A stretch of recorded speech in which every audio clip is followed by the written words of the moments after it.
Hello, everyone. It's another Sunday, and it's time for another fire session, financial independence and retire early.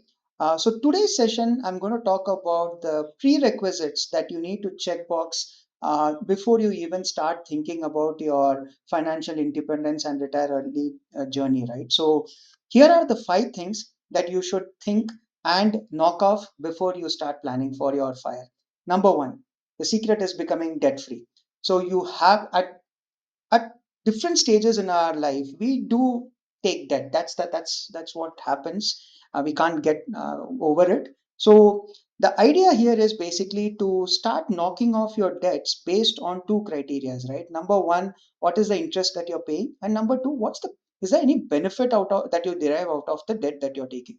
So if you look at these parameters, the personal loan is like the outlier, which is having high interest rate, no benefits. Knock it off first. Second comes a car loan, vehicle loan. These are things which do, even though the interest rate is lower than personal loan, it still has no other benefits that it gives. So you might want to knock it off. The house loan that we take, yes, it doesn't have the highest interest rate, but at the same time, it gives good benefits when it comes to tax and other areas, right? Your principal can be leveraged for tax saving. At the same time, interest that you pay is also you can use it for your tax saving, right? In so that's so use these two criteria to basically cater to your debts. By no means I'm saying only the three. These are the only three types of debts. You might have different types of debts. The idea here is use these two measures to find out which one has the highest interest rate and what are the benefits that they are giving, and knock off those debts. The moment you become debt free, that is the first time.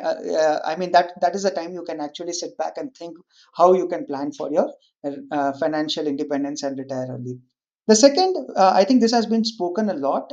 Should I have an insurance cover beyond my corporate cover, right? Like all of us who are in corporate, yes, we are blessed to have a health insurance cover that the corporate provides us. But it's my personal take that try to get two types of insurance to cover for the dark days, or some I mean, god forbid, if something goes wrong in your life, right? So number one, go ahead and take at a very early stage in your life term insurances. When I say pure term insurances, no cashback, no complicated instruments. It's a pure insurance where you might get a sum insured for around 2 crores, 3 crores. You can choose it, and then you basically just pay monthly, in like a premium or a yearly premium, and you hope that you never have to claim that particular sum insured, right? So that's only for worst case scenarios, and we don't want to land into that worst case scenario. Second is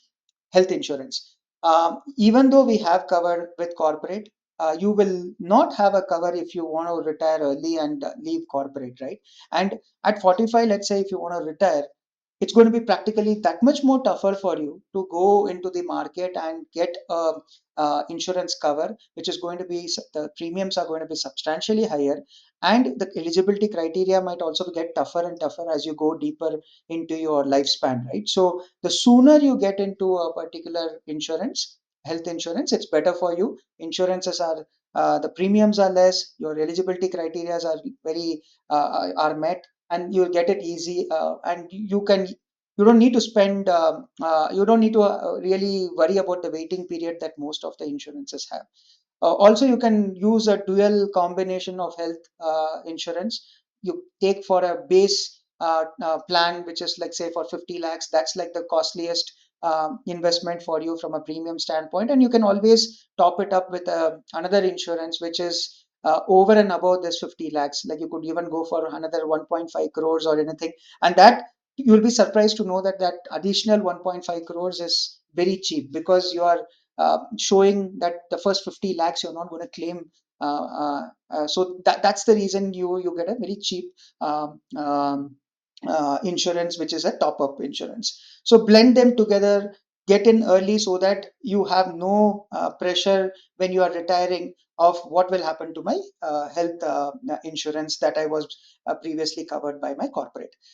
The third is work out on an emergency corpus. I have heard people talk about 6 months 2 years, but I personally believe in having at least a corpus of around 12 months. So if I need a monthly, if to sustain my lifestyle, if I need say 1 lakh per month, I would park at least 12 lakhs, which is 12 months corpus, uh, into a into a fund or into a asset which is very quickly I can liquidate it.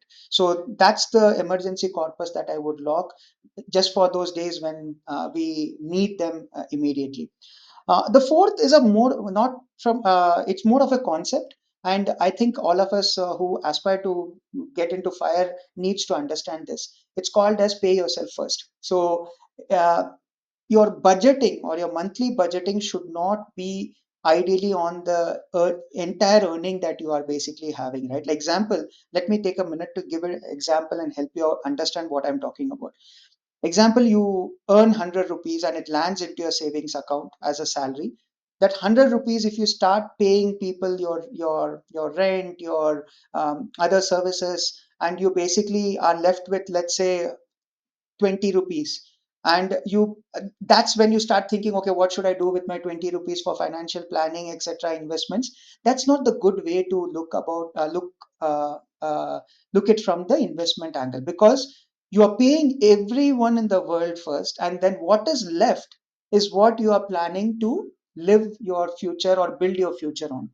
I would recommend, it's a well-known technique. It's not only mine. You can read multiple articles on it. Flip the model. Pay yourself first. So you should be very clear that out of that 100 rupees that comes into my bank account every month, 40 rupees is going to go into assets which are for my future. So you can basically say my 40 rupees, I'll divide maybe 20 rupees into my retirement fund, which could be in the form of PF, NPS, etc. Or I could invest in employee stock purchasing programs, or I can do some other investments. And the moment 100 rupees comes into your account, you knock off 40 and park it into the respective future assets, which are going to multiply. Now, mentally, you are thinking that your salary is 60 rupees. So this is the big difference, right? Now you are not going to plan your expenses, your all your monthly outgoing cash outflows based on 100. Now you're going to plan based on 60. So what happens is automatically you become more prudent. You cut short on areas where you don't need to spend, and you're going to be using your 60 rupees more wisely. So what the benefit of this is, without you knowing, what happens is 40% of your salary is getting every month allocated into your into assets which are going to multiply. And when they multiply, what happens is you get to a spot where your financial independence becomes more quicker. So this is the fourth point. It's more of a concept, but please, if you have not done this for quite a period of, let's say, 4 or 5 years, I would say sit back and think, like, and then you take a choice whether you are ready for financial independence. The fifth and very important thing is, when are you thinking about fire, right? Like for me, I'm 41, right? Like for I'm and I have visibility to a lot of things in my life. I'm already married, I have a kid. I know when I have to basically as an ideal father, I know when I should invest in how much corpus I should build for my daughter, for her what is it for her education, for her future needs. But if you would have asked me this question when I was 28, 29, and if I had told that I want to go into fire, there are a lot of ambiguities, right? Like, when am I going to get married? Not sure. Uh, when am I going to have a kid? What would I be? Where would I be in my career, or what age would my kid be ready for, say, higher education, etc.? There are a lot of ambiguity, right? So, depending upon where you are in your lifespan, I think you might have to sit and put together the future expenses that might come in. Like, if you are thinking, I mean, if someone is really smart and they want to plan for this at 25, then there are a lot of ambiguity, right? They have to put corpus for their marriage, they have to put corpus for multiple other milestones in their life, right? And that means that you have to start allocating significant corpuses every 5 years or something down the line. So that's the reason I would say that you will have to sit and personalize your future requirements. And that becomes the fifth most important thing, because it is very personal and everyone needs to have their own future requirements locked before even calling that they are financially independent. So these are some of the five that I usually recommend. I have kind of done this same procedure in my life. I try to get myself away from debt as quickly as possible. Um, I was a bit late to get my term insurances and health insurances. That burnt a bit on my the premiums.